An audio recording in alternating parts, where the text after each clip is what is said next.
Mari Riesberg. Over the past several years, I've combined my degrees in acting and somatic psychology to share my sustaining creativity techniques with performers. And now I've decided to share it with a bigger audience that includes you. I believe we are all creative, and this podcast is all about that. I'll be interviewing people from all backgrounds, ages, and creativity experiences to share just how creative we all are. Today, I'll be chatting with Michele DeFilippo, owner and founder of 1106 Design. Please enjoy Michele DeFilippo.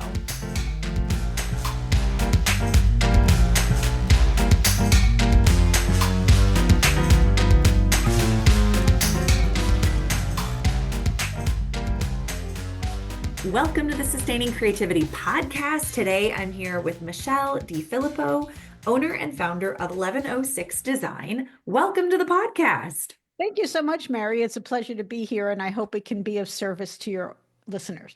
Oh, I'm sure you will. It sounds like you have quite the story from where you began to where you are now. But before we get started, why don't you share a little bit about who you are and what you do? Okay, today I'm the owner and founder of 1106 Design. My company serves authors with editorial and design services to get their books ready for sale in the marketplace. Oh my gosh, I love that. How did you get into that side of books and writing? Well, it was an accident. I went to school originally to study advertising design. I thought I fully expected to work at ad agencies, but one of my first job interviews was at Crown Publishing in New York City, where I grew up. And they were the first company to offer me a job, and I took it. And that's how I got introduced to and wound up in the publishing end of things. I love that. And so you shared little briefly about kind of your upbringing was very different from kind of the creativity experience. I wonder if you wouldn't mind sharing a little bit of that story and kind of how you ended up in what seems like a very creative field. Well, yeah, that's true. And part of it is a generational difference. I'm 72 years old now. So back when I was being raised and in the school environment that I attended, everything was about conformity. You need to, in one sense, stay within the lines. Don't ever color outside the lines. Figure out where you fit into the world and never deviate from that. So that was interesting. But I think in one sense it turned me into a rebel. Okay. Because coloring within the lines was never satisfying. So I think even without realizing it early on, I understood in my little brain that's not going to be for me. I love hearing the rebel piece of creativity and wanting to express yourself. It sounds like in bigger ways. So what was that transition like from conformity to coloring outside the lines and making different choices? How was that supported or not supported? Well, that was kind of unplanned as well. In high school, I spent about 30 seconds with a guidance counselor, and she said to me, "What do you like to do?" And I said, "I like to draw." And so she handed me a slip of paper with the local community college name written on it. And I went there and like I said, started studying advertising art. And so that was really my first introduction to a world where you could be creative. My schooling and even my parents were always like, "Oh no, don't venture outside of your lane." Yeah, so what was that experience with your parents when you had this drive and desire to do advertising and drawing? And I mean, it sounds like they weren't completely supportive of that. And how did you work with that? How did you get past that with them? Again, I just didn't, I guess I didn't care. My father was beside himself. You'll never get a job. You know, you Uh-huh. got you have to do something that'll get you a job. And my mother was a little bit more open-minded about it and said, let her go. She's young. Let her go. Let her do what she wants. And I did get a job. So he was wrong. I did very well in the field over the years. Yeah, I see. But Okay, well, but that's where they were at the time. That was their mindset because that mhm. was the reality they lived every day is like the most important thing is to get a job. Right. Yeah, definitely a generational piece that Yeah. comes in and a stable job, I'm sure, not Yes. just any job. Yeah, well, back then you could go to work for a company and plan on being there 30 or 40 years until you retired. Of course, Yeah. it's not the reality anymore. But back in my dad's day, that was the expectation even. It's like Yeah. you just wouldn't move around and try to find something better. You would be loyal to your company. I get that. Yeah, it's a very different mindset and a very different experience of the workforce. Well, I'm Mhm. curious, seeing as how you do have this creative streak and piece, what does it mean to you to be creative? Oh, over more than anything else, I feel like it's a blessing, right? Mm, Because I get to solve problems and be myself and do something different with every project. Um, my father's intention, he wanted me to be a laboratory technician. Now, no offense to lab technicians everywhere. I'm sure they're good people, but I can't imagine having a job where you do the same thing every day. yeah.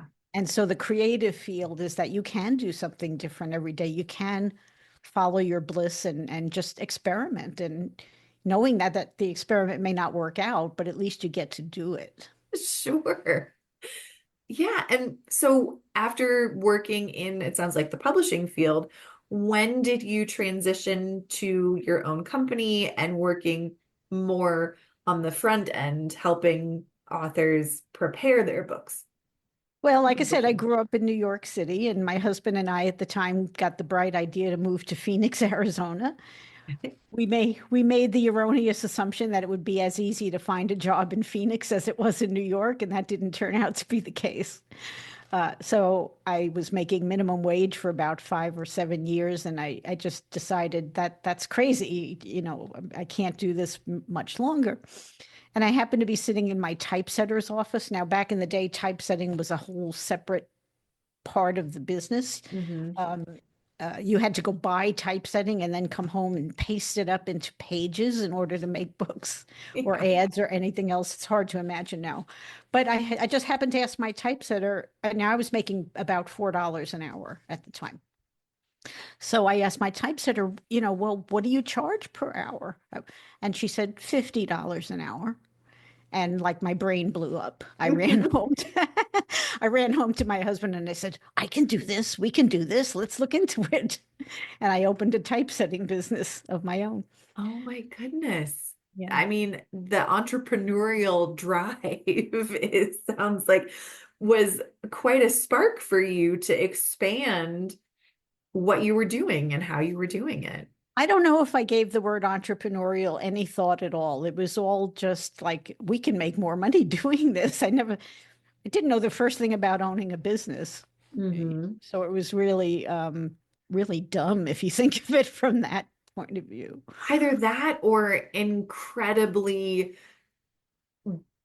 driven. I mean, it just sounds like your drive to make more money, it sounds like in that moment, like superseded anything else in terms of how to run a business or do any of that. And sometimes that I think can be the best because you aren't getting in your own way, you aren't overthinking something or the self-doubt coming in. It was like, I know I can do this. Who Well, knows about the rest of it? yeah, we spent about 5 minutes calculating. Well, back then you had to we leased a $35,000 typesetting machine. Okay. That's even hard to imagine today, right? But that's what we had to do to start, and we rented a small office, a two-room office, and we did about 5 minutes worth of calculations, and we figured out that, well, if nobody comes in the door and I can't find a single customer, we can afford that on your salary. And that was all the analysis we did. We didn't do any studies, we didn't do any market research or anything like that. I mean, the it's kind of like blind faith that you knew you could do it and you did.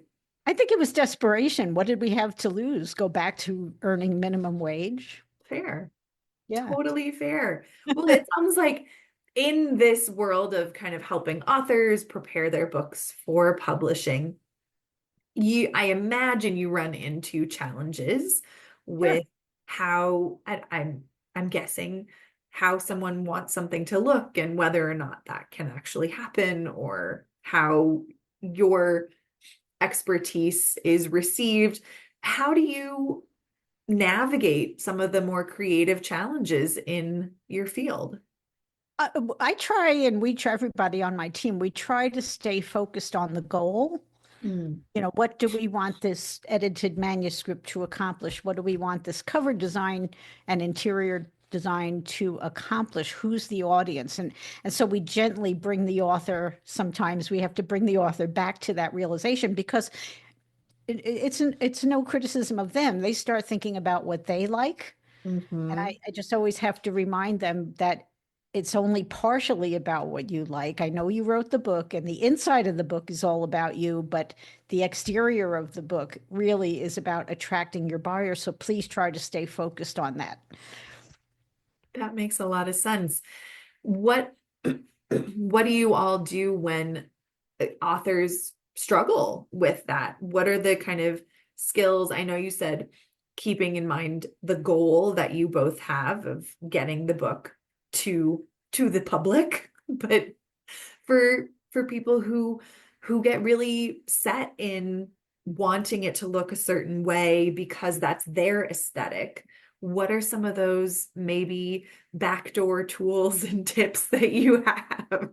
Well, we just said, and almost always, I would say 99.9% of the time, it's a successful collaboration, and we wind up with some combination of what we recommend and what honors their aesthetic, like you said. And Yeah. that's okay, because there's lots of ways to do, for example, to design a book cover. If you go to a bookstore, you'll see every design under the sun. So it's not a rigid process where you must do this or else your book Right. is going to be a failure. That's never true. Uh-huh. So it's almost always a successful collaboration. I love the collaboration aspect of it because that feels very much in line with the creative process of being able to give and receive feedback and combine ideas. What are your favorite genres of books to work with? Oh gosh, we work on everything. We work on business books, novels, memoirs, children's books, textbooks. We've done it all, and that's actually the starting point for most of our discussions. Is we want to design the book so that it fits in with the genre of Yeah. the marketplace. And I remind authors that if you direct people to go find your book on Amazon, Amazon is not just going to show your book. They're going to show the best-selling books in the genre. So your book has to fit in with that group. Not Mhm. necessarily match in every detail, but it also can't look self-published, because then the buyer might see risk and pass when you really want them to buy. I see. Yeah, so maybe outside of the business world, what are some of your own creative pursuits that you do to keep your own creativity alive? Oh, I mostly focus on work projects. That takes up all of my time, and managing the team. It's we're working on quite a few titles at a time, so that does take up all my time. So when I do have free time, I just love to read and read magazines and about anthropology or that kind of thing. I love it. So it sounds like you draw inspiration for books by reading books. Yeah, yeah, I love history. I love history, any kind of history, learning about how other people think and thought about things and solved problems as in the span of human history. Yeah. And when you think about things that, inspire you in your daily life, what is inspiring you now? Um, Probably my inspiration is that there's always tomorrow, that nothing, and I think that's something that a realization you come to when you're older, is that nothing, all the things you thought were going to be disasters in your life usually weren't. So True. you can have a more, they might have been uncomfortable and not welcome, but you moved on, you got through them somehow, and so that's likely what's going to happen with the next disaster. You can calm down a little bit. That's a good reminder. Yeah. For authors who are interested in kind of taking their book to that publishing readiness space, what are some tips or ideas that they should start focusing on before getting it into a publisher's hand or submitting it for publishing? Well, I would start that by saying that you do not need a publisher. And a Hmm. lot of people are surprised by that message. Independent publishing, self-publishing originally meant that the author was the publisher. Yeah. And Amazon made it possible for you to distribute your book worldwide without a publisher. And Hmm. but in the intervening 20 years, things have gotten confused and complicated again. Now we have publishers again. Hmm. But back in the day, a traditional publisher did not charge the author anything to produce the book. Sure. They made the investment, and in return, in order to recoup that investment, they paid the author a very tiny royalty. That's Hmm. still the case with traditional publishing, and that's a good model for some people. Hmm. Indie publishing meant that the author made the investment in the experts to produce the book, and then they kept all of the net revenue from sales in just the same way to recoup the investment they made. Hmm. Now we've got publishers in the middle ground who charge authors to produce the book, and they also take much of the revenue from sales and pay the author only a royalty. So that doesn't work out too well financially for authors. It's hard enough to sell books without sharing revenue unnecessarily with a quote unquote publisher. Sure. So that's really why I've been doing these podcasts to let people know what the original model of self-publishing was and still is if they want to pursue it. Yeah. And so how does someone get into self-publish? How would someone self-publish? What are those first steps that someone might take? Well, if you've written a book or you're even in the process of writing a book, there's no barriers anymore. See, that's the great thing about self-publishing. Before and even today in traditional publishing, you always had to get a publisher to approve your book, and they would do all sorts of research to determine if there was a market for the book. And then when they do take on a book, they change it to shape it the way they think it should be shaped. So that's a little bit frustrating. Those barriers were removed by Mm. self-publishing, and that's the greatest, still is the greatest opportunity that authors have ever had. They can do the book they want to do. Of course, sometimes that goes too far. You still have to keep the market in mind, Sure. but basically you can be as creative as you want to be now, and you can distribute your book yourself Mm. without a middleman publisher. And that's what we help authors do. We're not a publisher. Yeah. And so when you say keep the market in mind, what are some ways that people need to be thinking about the market? I'm using quotes, air quotes, in terms of like when they're getting ready to self-publish. Well, you know, sometimes authors will say to me, there's no other book like mine on the market. And they think that's good. But it's actually a red flag, a dangerous signal. Why is there no other book like yours on the market? I mean, it's possible that you have the next great bright idea, but Uh-huh. but why? uh, have major publishers decided that there's no market for that type of book? It's something to, at least I would recommend, make you pause, Yeah. because you have to make sure if you're going to sell books, you have to determine, at least on some elementary level, that other people are interested in the same topic. Right. Right. Now that doesn't mean the best way to proceed is to find a problem that people need solved Mm. and solve it for them in your own unique way. Hmm. And that's gives you the best chance to succeed in publishing. Mm. Nobody needs another book that has the same solution that they read last month. This is true. Very Yeah. true. I like that. So there's some market research that goes into it for individuals to do, finding books in similar that have similar topics or similar pieces. So it's not, as you said, the red flag in the room where nothing else is like it. Well, if you really do want to create something that's truly unique and that only you care about, that's fine to do for your own enjoyment, but don't expect that to be successful in the publishing world because every book has competition. Everything you Sure. could possibly write has competition. So your only avenue to break through that is to address the problem in a way that only you can. Mm-hmm.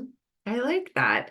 Well, when it sounds like you work with many authors who it sounds like inherently experience their own creativity, but do you ever come up against people who feel like they aren't creative or they're struggling to find creativity in their lives, and how would you encourage them to? No, I can't say I've encountered that. I mean, authors are amazingly hardworking. I talk to authors. We're working on a book right now that the author has been working on for 40 years, Wow. and Wow. it's a 500-page poetry book. Okay. If you can even, I can't imagine the amount of hours that he has poured into this, and Yeah. it's finally going to be released to the public very soon. That's so exciting. Yeah, yeah. And that's something that probably a major publisher would never even consider publishing. Hmm. So again, the beauty of self-publishing is that you can do things Yeah. And it that you sounds want. like dedication. I mean, to spend 40 years on a book, that's some impressive creative dedication. Yes. Stick with it. Keep going. Yeah. And we've worked on textbooks from one was a dentist who had a particular point of view about something dental, and his book was more of a textbook, 150 charts and graphs proving that his theory was correct. I mean, that would not have the interest of a major publisher because the audience would be too small. Sure. But you can still take your life's work and put it out there. It has self-publishing has Yes. changed the world of books for sure. To be able to allow whatever you would like to put out into the world to that you can do that. Mhm. But every opportunity comes with responsibility, right? No matter the field. So that's where I try to guide our authors is like think about the market, think about what you're doing and who expects to benefit from your message. Yeah. What's Yeah, your we'll favorite part of working with the authors? oh, my favorite part is cover design. You Ah. know, I have great designers on my staff. I don't get to do it too often myself anymore, Mhm. but that's the most creative part, I would say. Mm, But mhm. we start with research. We never just go out there and just kind of put down on paper what we think without understanding what do the major publisher titles look like Yeah. in that genre so that it does fit in and the book doesn't look like a big risk. Mm, The that makes narrative out sense. there now that authors should design their own covers or just work with somebody whose first question is what do you want? That's kind of a mistake. So we try to talk about that first. Yeah. It sounds like you do a lot of teaching. Yeah. Yeah, I would say education is the biggest part of what we do. We'll Yeah. exchange maybe 300 messages with the author by the time the project is done. So we're always teaching. Yeah. Oh my goodness. Like what a gift to be able to provide that to individuals. It's wonderful. And like I said, every project is different, so never boring. Yeah. Well, this has just been such a treat chatting with you. I just have one last question. Yes. What does it feel like in your body to be creative? Oh, it's always exciting. It's always Mm, exciting to say I didn't know I could think of that. Yeah. yeah, and So kind of surprise yourself. I would say if you have anyone who has creative urges should be brave Mm, because nobody else can be you. yeah. So you might as well be you to the best of your ability and recognize, that nothing bad's going to happen. Your idea may succeed or it may not, but you'll move on. Yeah, I love that reminder about being brave because I think oftentimes people forget that or struggle with that and negotiate themselves out of bravery. Well, So, the thing is there's always going to be naysayers, of right? course. I mean, every successful person had people telling them they shouldn't have done what they did. Right. Yeah, in business, in science, whatever. So, you just got to find your own level and realize and believe in yourself Yeah. and be ready for whatever consequences come up. Absolutely. Well, I'm so glad that you believed in yourself to do what you do and to support other individuals to share their passions with the world. And if people want to learn more about the work you do or get in touch with you, how could they go about doing that? Oh, awesome. My website is 1106design.com. And if you go there, you can get a free copy of my book called Publish Like the Pros. Wonderful. It's only 88 pages, a quick read, gives you the overview of the industry from our point of view and what's important and what you should think about if you want to publish well. Perfect. Well, I will add that to show notes so people have easy access. And thank you again, Michelle, for taking the time to chat with me. I have thoroughly enjoyed our conversation. Same here, Mary. I hope I was useful to your audience. Thank you.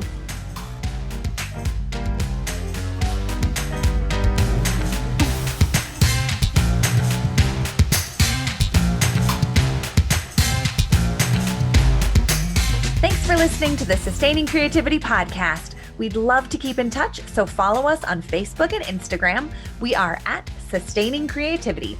Make sure to subscribe to the podcast wherever you listen to podcasts. Tag your friends and family so they can listen too. We love to hear from you, so leave your reviews, comments, and questions. Check out our website, sustainingcreativity.com, for upcoming offerings and creativity coaching. Tune in Tuesdays for our next episode. And remember, with creativity, anything's possible.